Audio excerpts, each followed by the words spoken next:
Get ready to feel uncomfortable, Tom. I inhabit that place every day, my friend. Bring it on. My opening question for you and for me and for producer Zane, who is on mic today, is what age were you when you lost your virginity? 16. I'll just come out with it. 16 years old. 16 years old. It was a terrible thing. I shouldn't have had sex till I was 25. But yes, 16. I'll cop to it. Was it good? No.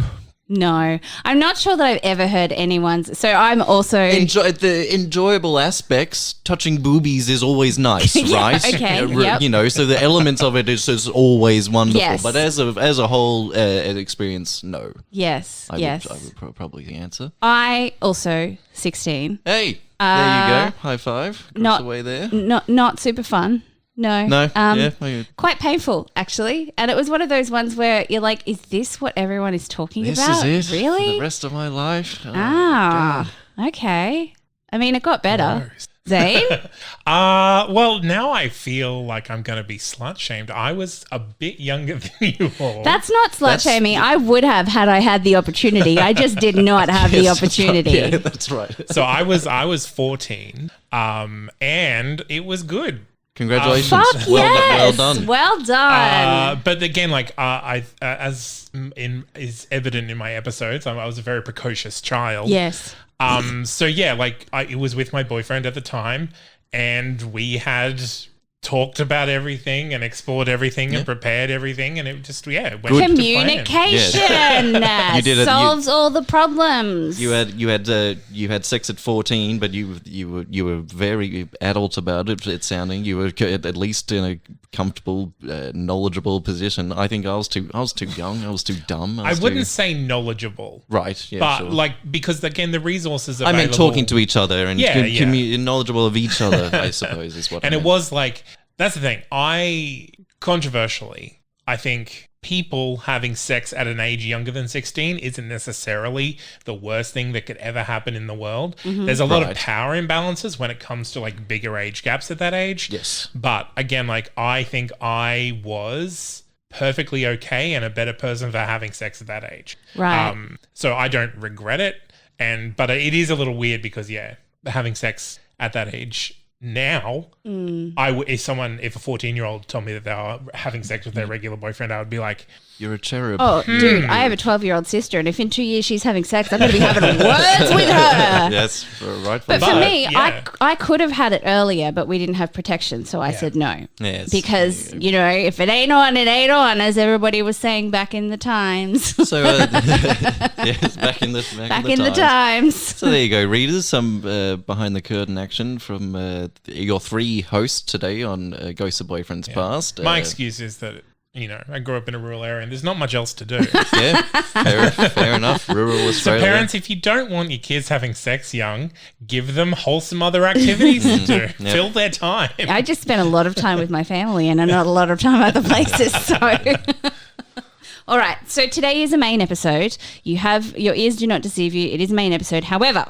there is no guest in the studio because today we are reading out a tome that has been sent in to us. And I didn't have here whether they wanted me to share their name or not, so I'm not going to probably err on the side of caution. Well, this reader's done exactly what we asked you to do at the end of every episode. They realised that, or we through them have realised we can't get them into the studio, so they've sent their story through. We'll read it aloud. You will be heard. And if your story is short, a brief little paragraph, we will feature it on a quickie, a small mini-sode that happens outside of these main ones. So well done, reader. Everyone else, you know the deal. Sit there or keep running on the treadmill, whatever you do when you listen to us. And, no one runs on the treadmill when they listen to us. If reckon? you do, write in. Prove me wrong. Prove me wrong, bitches. 0 people. All right. Now, I will confess that I meant to bring my computer in and I did not, so I am reading this on my phone. So if I stumble, deal with it. Okay, so this one has even been titled. There's a headline. It's called The Ghost of Her, which I really like. Ooh. Hi guys, I'm really enjoying hearing all those tales of old ghost pasts, cause I have one myself. Well, I have about 6 in all, but who hasn't unless your very first one works out. And that's the one I'm going to tell you about, my very first. So, okay. Actually, turns out that the question we asked at the start of the episode accidentally worked out, and I really didn't. I forgot that was really good matching. Not only was she the first, but she was also as close to my ideal that I had been walking around in my head with. Now, while I would love to tell my story live in your studio, I would rather remain semi-anonymous for now, so you can use my name. So you can use my name if you like. One day, though, I would love to share with the world the pure synchronicity of the moment the universe conspired to create with a song or a story my ghost might hear or read. Who knows? She might even happen to hear this one. You guys are world famous, right? Smiley face. Absolutely. We are. I'm not even being sarcastic. We've got audience we charted in Iceland at some point. Fucking hell. Anyway, here goes. A long, long time ago in a galaxy far, far away. No, just kidding. It happened 38 years ago and on planet Earth. Fucking Star Wars nerd. Jesus. This is our readership? No. Yes, Lord. It is. And we love them. It is a tale of love at first sight and first love. I hear it's quite rare, but I lived this one magical moment between two people from different corners of the globe colliding in one instant time in Australia. This writer is very poetic.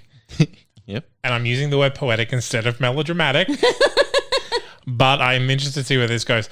I would like to ask you, though, if you had a love at first sight that wasn't reciprocated, then had a love at first sight that was reciprocated, right? Would you remember the one that wasn't? I mean, unrequited love is kind of fucking hard to forget. Yeah, but what if it's just like 1 month and then the next month? Because I feel like I don't know how old this story is going to be about, but like when I was, let's say 15 and I had an unrequited love and then a month later I had a requited love at first sight, I think I would pretty quickly forget about everything. This might be requited. I hope so. Yeah, because you don't know. No, I don't. I was just saying because it's both their first love and love at first sight. I'm going to applaud the writerly. Do not feel you have to be this writerly and poetic when you write in. I'm appreciative of it, but you can just dot point it if you want to. But this is poetry. We really need to get some like swelling strings. Yes, I know. We'll score it later. It has a unique Australian setting, but I dare say that it's been played out countless times in countries where there has been an influx of migrants post-war. And while this story occurred in the 20th century, it would reach out to me many decades later in the 21st when I came across a box of old memories with a journal, some old love letters and bits and pieces from the 80s. Did you know that a student concession cinema ticket cost $5 in those days and train travel for students was 50 cents? Crazy, hey? Absolutely fucking bonkers. That's what that is. Okay.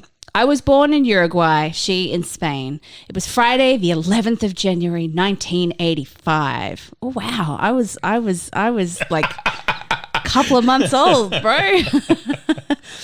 I had nothing to do that night. My best friend was busy with a family thing, and I felt like seeing my two good friends, brother and sister Manuel and Marta, at a Latin American social club in Liverpool, in Sydney's southwest. I used to live near Liverpool. The club was run by my father and a few others for social and cultural events for the Latin American community. Friday night was the under-18s disco night. Okay. West Side Story in Sydney. Yes. That's what I'm getting. Southwest Side Story. Story.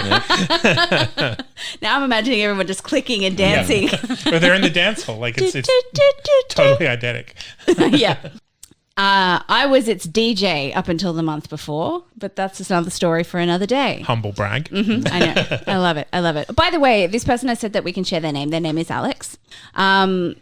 I'm not sharing the surname because semi-anonymous was the request. Mm-hmm, yeah. I walked in at about 7:30 p.m. and was surprised to see a very decent crowd. From the front of the hall, I see Marta waving to me enthusiastically. She was a petite 17-year-old, short blonde streaked hair with an electric personality. Marta is friend? I think so. Marta is friend. Manuel is brother of Marta, I believe. I walk over to the front table and she introduces me to her cousin. Let's call her Emily, my daughter's name. Traditionally, we Latin folk give each other kisses on the cheek. Unusually, Emily offered her hand as a greeting. Oh, that's very wholesome. Red flag. Why? I just felt like adding some drama into the story. Oh, dear. After our introduction, I walked off to meet and greet others, but I had this strange feeling that I may have seen or met Emily before.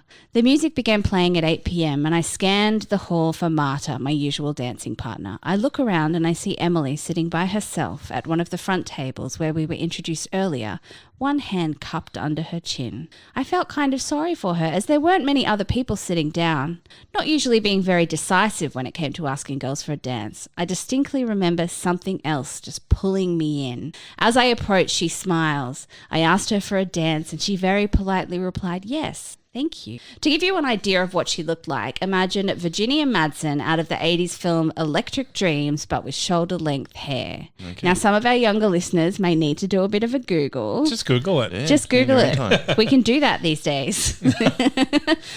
On the dance floor, she told me that she was from Spain, arrived in Australia when she was 1, was 16 years old and lived in Blacktown, Western Sydney. I was blown away. She looked at least 18 and a little bit like an Aussie, but boy, she already had me at Spain. So with our hearts and minds open to love, we connected instantly. If ever someone talks to you about the chemistry that two people have between them, believe all of it. For what I felt in that moment when our eyes met was indescribable. A spark so quick that it hit me in a heartbeat. Now, have you two ever felt that kind of connection with someone? I don't think I'd like it that an instant spark, right? I've had a An delayed chemistry, so it was like I didn't see someone some way and then I saw them doing the thing that they loved really well and then it hit me like a fucking bolt out of the blue. Oh, if we're talking about just like the lightning bolt, Yeah. I've had that, but never like right at the first moment of Right. seeing someone. Same. Yeah, no. Yeah. I've had that more instantly with a friendship Yes. and a sense of humor, where I met this person and within a minute we were making each other laugh the exact same way, the same break. I've had that, but not instantly. Actually, I think you're more cautious with a romantic part. I'm like, no, maybe don't look into it too much. I did meet someone once where I was like that, but then we both had partners and 5 years later we were dating and he was the worst thing to ever happen to me. Does that count? I think it counts. Sure. I mean, if we Because just I remember when I the first first met him part. thinking, oh, hang on, and then instantly dismissed it because we both had partners. But then 5 Getting years struck later. by lightning isn't a good thing. and this is why polygamy is the only way. All right. Okay. As we stood in front of each other dancing, it was like a drug was washing through us both. And like a caterpillar turning into a butterfly, this drug metamorphosed into an overwhelming feeling of attraction and desire that I had never experienced before. Oh, teenagers. I know. So dramatic. I'm But this was interested. 38 years ago. Yeah, look, and I agree, and I really love the romanticism of like teenagers all going to a dance hall on a Saturday night Yes. just to kind of hang out and have fun and dance with your friends. I used to love the old PCYC under 18 dances. I'm interested though in how much of this like phrasing and poetry is pulled directly from their journal. Yeah, And how much they're kind of putting into it now. Yeah. So Alex, if you want to write in and let us know that, because I love it. Are It's you great. drawing from feelings that you wrote down at the time, or is these feelings still within you now? Okay. The way she spoke, the way she tucked her hair behind her left ear, the way her eyes sparkled when I spoke, and those eyes, I was melting. I couldn't control any of it. Something ancient, something primal, something powerful had taken over. Oh, that's You're a teenager and You're you're, a horny. teenager. That's what's happened. the my thing. In friend. any other context, those are worrying words. Yeah. We danced all night and we spoke as if we'd known each other for years for the rest of the night. That is one thing I love. I love it when that happens, and that has happened many times with not just romantic partners, but with people who, like, you're just like, how the fuck have we not been friends our entire friggin' lives? The old D&M. Yep, the old D&M. We D&M'd all night long. We found that we had very similar interests. Oh, except one. She liked Lamborghinis and I liked Ferraris. That's it. He's calling it sure, off. yeah. It's over. Capulet and Montague all over again. We both left that night wondering what the hell had just happened. Sounds like a bit of a fairy tale. Soulmates, fate and all that, question mark. I say question mark because I did not put inflection it properly. There was one problem. She was 16 and I was 19, and there was no getting around the fact that we were in very different worlds in life. And that, look, when you're grown-ups, that's not a big age difference. No, 3 years is a doddle. If you're 34 and they're 37, fine. It's nothing. That's a doddle. But that's high Huge, school versus huge. not high school. Huge age Yeah. gap at that age. I was struggling transitioning into the adult world after dropping out of uni while she was still in the relative safety of high school. You hear of couples my mum's age, she's 85, often talk about how they met their life partner in high school. The late Queen and Prince Philip apparently met for the first time when she was 13 and he was 18. The healthiest relationship we can ever think of. Yeah, I love looking to the royals for romance I don't advice. think that happens much these days, though. I also don't think there's such a bent towards marriage as much as there used to be either, because people, like, if you were left on the shelf by mid-20s, you were already a spinster. Yeah, and religion probably ropes you into it as well. Yeah. Well, you were expected to be looking for your life partner. Yeah. End of high school and during your your late adolescence, whereas now you're not meant to be looking for your life partner until like mid-20s. Yes, exactly, which really doesn't work in well with fertility, but that's another story for another day. Yes. Anyway, I remember going crazy at home waiting for her phone call. Remember that when you had to wait next to a landline? Missing someone. Haha, couldn't stalk them on social media those days. We exchanged phone numbers at the end of the night, and she said she'd call me, but as her mother was a bit strict with boys calling her at home, her mother was divorced and understandably protective of her youngest child. She called on Monday. No way. She said she'd spoken. What's that? That's like 36 hours. I know, but still agony. exciting. Ridiculous. She said she'd spoken to her mother and she was now allowed to call me once per week. That's really wholesome. Very cute. Once per week. She said the very next thing she said nearly broke my heart.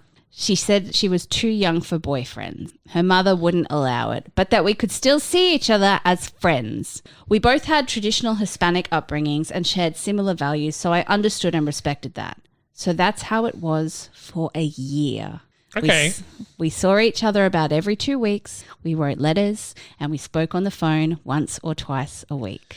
I mean, that's incredibly wholesome and probably healthy. Yeah, absolutely. Because this means that you're getting to know someone. It's not just like, hey, I met you and this is crazy, but here's my number, so call me maybe. Like, And we're married. yeah, and we're married. Have a baby. Yeah. It's like actually, you know, I'm sorry, but letter writing, fucking great. I Yeah, love it. courting. That's adorable. That's wooing. There is wooing afoot. But also imagine the tension when you can talk one time a week. Yeah, instead of this social media where you can text someone and literally if you want to tell someone about a conversation you had with someone a week ago, you have to scroll back like 50 pages of text. Yeah. Once per week, you have to save it all up. This is why he's so poetic. He had I to know. write all his thoughts out. Now, I was very happy being just friends for a while, but there were times when I didn't actually know how to just be her friend. Furthermore, we hadn't defined what being friends was for two people with such strong feelings and emotional connection. Our relationship was strictly platonic. No hugging, no kissing, no holding hands. In fact, we held hands less than half a dozen times, and dancing to slow songs were the only times that our bodies physically touched. Cute. Cute. I'm interested in whether the relationship in terms of like physicality was different between the love interest and friend Marta. Yeah, interesting. Yeah. Because obviously he has fun with Marta Ben, and they're slow dancing when they dance. Yeah. So that's something. Yeah, I think that there would probably one of those like walking around occasional pinky grays. Oh no, accidentally. Oops, what? Taking what you can get. Yeah. Our special friendship, as we decided to label it, began to unravel in August of that year. No. I know. An unraveling. I know. What could possibly I'm happen? all really sad about this, you guys. When she wrote in a letter that what we had was just puppy love, and she felt that she wasn't ready for that special forever relationship that she had observed in her older siblings. I'm wondering if they're communicating this in Spanish as well, because that ends in You make it more romantic? adds an extra like little layer of I don't know. Maybe not romantic, but definitely dramatic. Dramatic. Yeah. It's a telenovela. Mis amor, yeah, all that stuff. I have no idea why she felt the needed to downplay what we both felt. Wait, did you both feel that? That's the thing. This is the question I would be asking, like, because as a teenager or even as a 20-year-old, I'm like, we both feel it. Why can't you? Yeah. Maybe she doesn't feel it as strongly as you, maybe? Or maybe she said that she didn't. It's making her scared. It's an insane thing because when you're feeling the whole universe telling you that this person is right and the emotions you feel, like they can't be wrong. You end up convincing yourself that they feel it too. Unless you're sitting there saying and you're both telling each other exactly how you feel. I don't know. Will say though, when your communication is restricted as what theirs is, it's not going to be hard for her to be just like, oh no, I couldn't call you this week, etc., etc. Like, you think ghosting's easy now? Yes. Yeah. It's like if there's one call and a semi-weekly hangout, that's real all you need easy. to get out of. Okay. Yeah. Alex says, I suspect that she wanted to save us from another heartache, one of which we suffered back in April, where, having shared bits of ourselves, our feelings and emotions for 4 months, plus some nagging and encouragement from Manuel and Marta, I asked her to be my girlfriend. I thought that we'd maybe come to that natural point in our relationship where we could move from just being friends. However, that night, and a single red rose I was to give her did not go so. Again, she reiterated that she couldn't commit to more than friendship. Friends are forever, right? Quoting from part of the conversation we had that night. What I didn't understand was, why didn't she consider us as a couple that could last forever? What was holding her back? She was real young, Alex. She was real young. Yeah. This is beautiful, and I love how much I can see that your heart and soul yearns for her. But oh my God, if someone had tried to pin me down at the age of 16, 17, 18, 19, that's scary shit. Yeah, okay. Also, I mean, you say pin down. Yeah. But it's just girlfriend, Alex boyfriend. is also young. Yeah, it's true. So, like, and he's just asking for boyfriend, are girlfriend. still heightened for everyone, I think. Okay. Never would I be braver in love than at that moment I asked her to be my girlfriend, and never in my life would I be that vulnerable again. I was deeply hurt, so I created space between us, not knowing quite how to treat her for weeks. Somehow, we picked up the pieces from that horrid April night. After a couple of frank conversations, a letter and phone calls, we slowly got back to that close friendship that we had, convincing ourselves that our strong emotional connection was just not worth giving up. Okay. I think he's projecting there. I do too. I'm not Alex. sure that she thinks that. I think you're thinking I'm that. not. Yeah. I hope that this is a mutual thing, but it's very, very easy when you are wearing rose-colored glasses to think that everything is rosy, potentially. At one point, in one of her letters in May or June, we began to think about what a future together might actually be like. Ooh. We were getting very comfortable in each other's presence once again. So maybe, and I'm guessing here, those words in that August letter were intended to create some emotional space. Oh, okay. So he's saying they had a talk about their future, and then she came back again and said, let's just be friends. And so he's saying now the words in the August letter were intended to create some emotional space for fear of being heard a second time. Can I just say, Alex says, that she was pretty good at opening me up. I generally would be the one to close up if I had something that was troubling me. It's a typical male thing! ! But Alex, I think this story is a very strong argument against what you just said. Yeah, but this is the thing. This is the beginning of him opening up and being vulnerable. Okay, good. I think, and I'm into it. It's good. But with the sweet innocence of a child, she would. I don't like that. She would ask questions, which was very brave of her, I must say, and she would open me up like a can of tuna. Our motto was no secrets, but it was always difficult finding space for frank talk because of the constraints that we'd placed upon ourselves. Ooh, yeah, okay. I do enjoy that they're trying to be very open about communication. I like that. Communication was really hard in those days too, Alex says. We were separated by a fair distance, and I remember that we were only allowed to see each other every 2 weeks. There was also only one phone in the house, in the most public place possible, in the living room, and when we met, it was always difficult to create a little private space in a public area without making it so obvious that we were having a heart-to-heart. She was also always chaperoned at night by an older sibling, usually her sister and her boyfriend. And remember too that we were only supposed to be friends. This was a difficult time for me. I took the words in that letter to heart. We still hadn't defined what we had nor the boundaries of our friendship, and all month I could not get those words out of my head. I assume it's we have to just friends. Yes. We would occasionally tell each other by letter or by phone that we should have a talk where one of the topics of discussion would be if we were free to see or date other people. We never got round to that talk. By her birthday in September, I found it increasingly difficult to be around her. Pretending to be okay with just being friends was killing me. I created space between us again, testing her feelings for me. It was unfair, and I know that, and she did not deserve it. I began to call her less, see her less, write less. I think the modern term these days is ghosting. There we go. Yeah. Also, you say whether we were allowed to see other people. Yeah. And I think only you are allowed to see other people. Yeah. Yeah. Yeah. But yes, I actually think that by creating space that what he's doing is very healthy. I don't like I think if something is causing you pain, you need to step away from that. I don't think that you should keep, and potentially communicate to the person why you're doing it. But if you can't do that and if you're not in the space for that, then creating the space is healthy. If there's still communication, you have to own up to the fact of hey, I was really nervous about talking to you today because I'm not feeling great about where we are. Yeah, absolutely.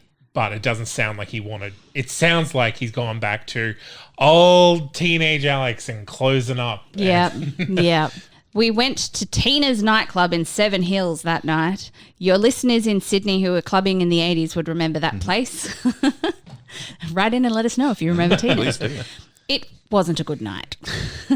The space I was creating became really noticeable to our small group that came along, noting that I was becoming distant, at times physically shifting me or themselves so that I could be next to her and requesting a love song or two from the DJ. I think he's saying his friends are doing that.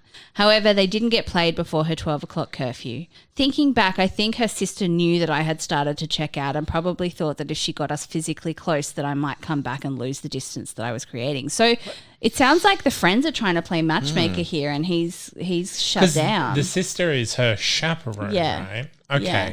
But if I was my chaperone of my younger sister, I'd want to hook a sister up. Oh, no, absolutely. You just wanted to stop at a certain place. So basically, Alex is saying that a whole bunch of friends kept moving so that he could sit next to, I think we're calling her Emily, and that people are requesting songs and the sister was even trying to be a wing woman. But he's shut down. The one thing I'm not hearing from this whole story, and Alex, you sound like a lovely guy, emotionally ready and sort of available. I'm not hearing Emily's perspective, her friend, Alex, you're clearly all over this poor girl, and her friend, and your friends and her sister are trying to push you together. But I'm not seeing her excitement from her. Were the people who could touch her moving her towards him, or were they just kind of positioning themselves and herding them in together? I just hear a lot of reluctance on her behalf, I suppose, or just indifference. Something along the lines. I really wish that we could somehow find out how we can get her on.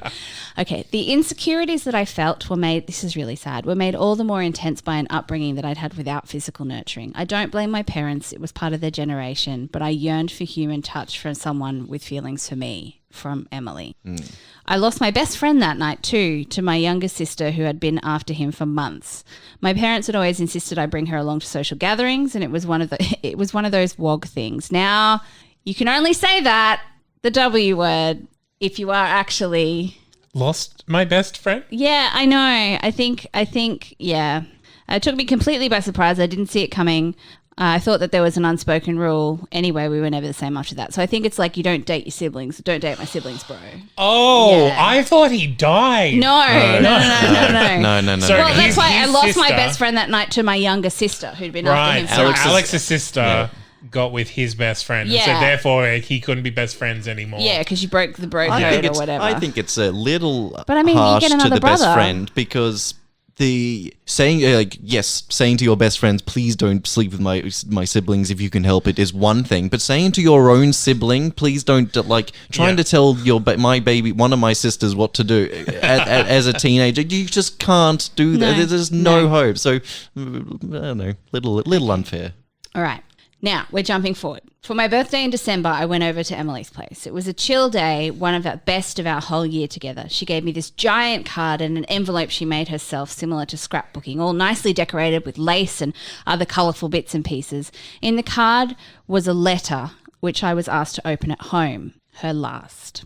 In it, for the first time, she declared her love for me and that she would not let what we had go to waste when things are different. Was she asking me to stay? If she was, I was no longer listening. I had checked out and I could no longer see a future us. We had reached the end. No one was to blame. We were just, after all, teenagers learning to love. So in her letter, she said, I do love you. I don't want things to go to waste. Maybe when things are different.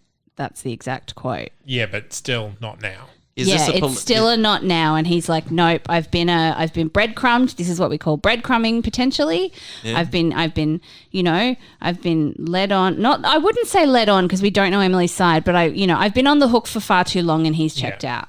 And do we buy that as a? Does she or did she really love him at that moment, or is this a too polite way of saying it's not gonna work if it's too nice to. I'm telling you that if you scrapbook a card and you put fucking lace on it and you scrapbook the shit out of that, then there's some feelings there. Ain't no one gonna make a giant card. No one busting out the lace without any. No one's busting out the lace. If you're breaking up with someone, you're not going to make them a lace card and then put an "I love you" in a secret envelope. I think she's still scared, and I think she's still not ready.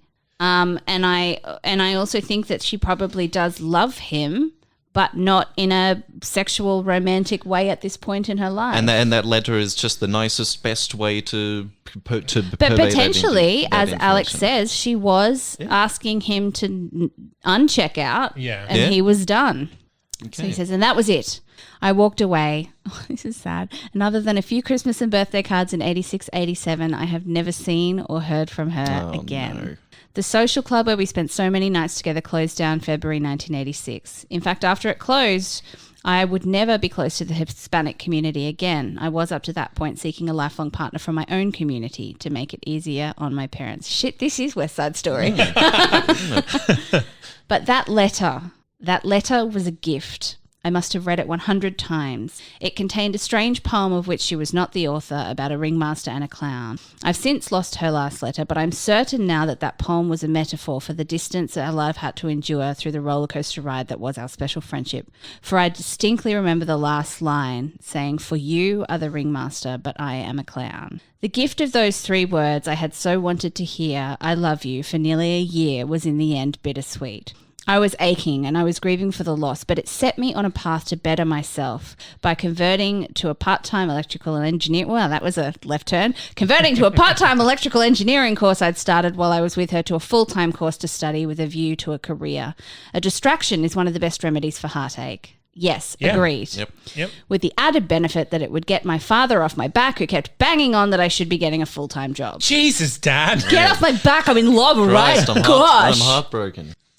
I put up walls, as you do after an intense relationship breakup, but I also gained more confidence around girls and thought that I could be an attractive prospect even to the pretty ones, something that I had never considered myself to be before I met Emily. However, after leaving her, I never put myself back at risk emotionally again. Oh, Alex, if I was to love again, the feelings had to be mutual and it had to be a sure thing. The ones that came after all kind of fell into me and came from a circle of friends I was keeping. We dated more as friends with potential, not that giddy meeting that I had with Emily. I think that sort of romance maybe only occurs once in a lifetime. I don't know. I think it mostly occurs when you're teenagers. Yeah. I agree, Alex. I think it's really hard to have that kind of relationship when there's not something keeping you away. What? No, sorry. And when you know how the world works. Anyway, I don't know. I also came to accept that multicultural Australia would throw any nationality at me, and she did. Turkish, Lebanese, Australian, Yugoslav, and Maltese. So I think what he's saying is he started dating outside of his community because fuck what my parents said. Good. Fast forward to 2022. I am happily married now with my Maltese wife of 31 years. Congratulations. We met in 1986, 5 months after Emily, at the college that I was studying. At the college that I was studying for that electrical engineering course. So the breakup with Emily put him in the electrical engineering course that got him to meet his wife. Yep. When I read those, I think your question's answered. When I read those words from that journal earlier this year, where most of this story exists, they whispered to me because in those pages I found pieces of me that I had somehow lost. I realized that in the intervening years, especially during and after the child-rearing years, that my relationships with those around me had become shallow, including some of the ones with my own wife. I'd left good mates behind in the different places I'd worked and studied and maintained acquaintances instead of friends. How did it get to this? I honestly don't know. Is it a guy thing from our generation? In contrast, my wife still sees friends from her job from 35 years ago. I definitely think women are better at maintaining long-term friendships. I think I would agree with that. I would agree. I think when you're comparing yourself to your high school self, it is so much easier to just be all in on every relationship that you have, romantic or friendship or otherwise. Everything's in high life school. or death back because it is like you've never been hurt. You've got nothing to lose. You don't know what it's going to be like if a friend betrays you. You've never jumped in the pool and fucking belly flopped. You don't know. It's so easy to make that kind of like aspirational lifelong declaration of friendship and believe it when you don't have that experience of having to put the work in over years to maintain a relationship. Agreed. Or a friendship. Anyway, Alex says, after some soul searching, I decided to use these memories in my journal as a call to action and let those bits of who I once was come through in a kind of new old me.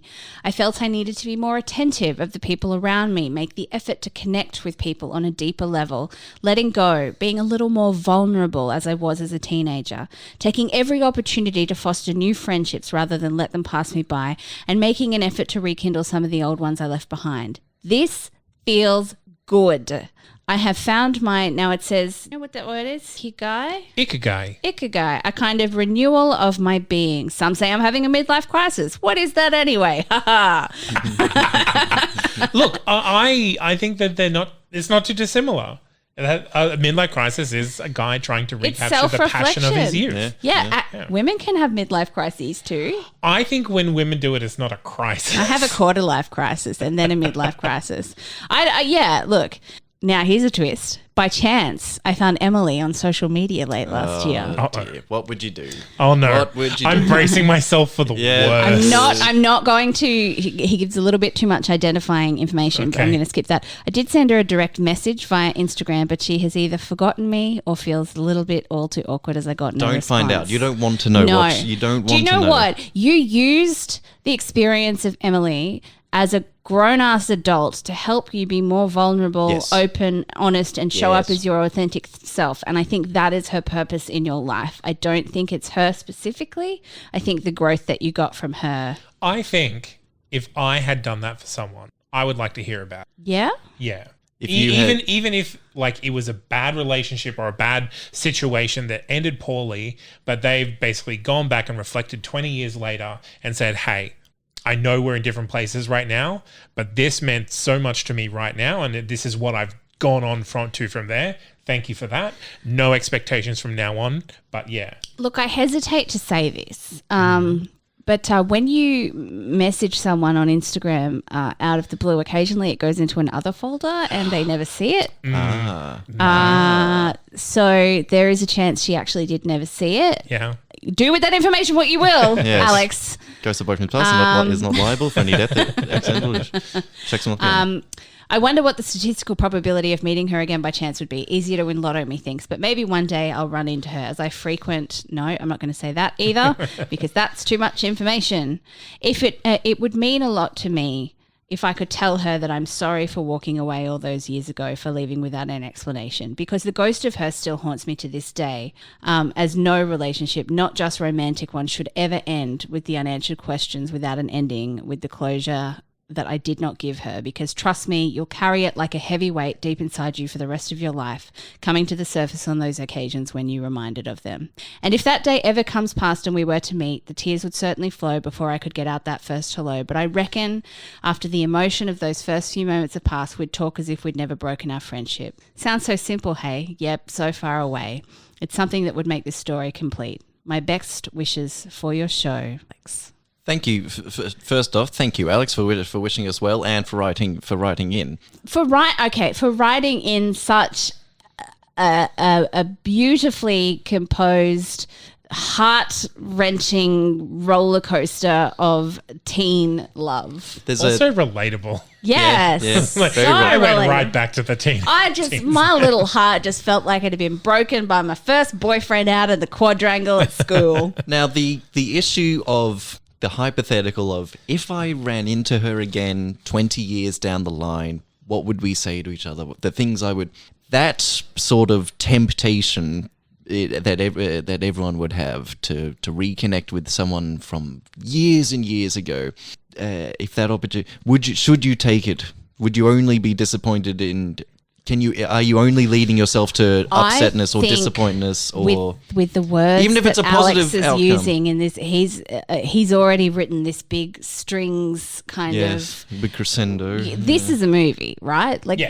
this is 100% a movie, and there's probably a scene at the end where he spots her in a crowd, and he imagines this montage of them talking and walking and doing all the things and laughing, and then it cuts back to the fact that he decides to never actually talk to her and keep walking. Do you know what I mean? Like it's There is a movie called La La Land. yes, oh yes, of course.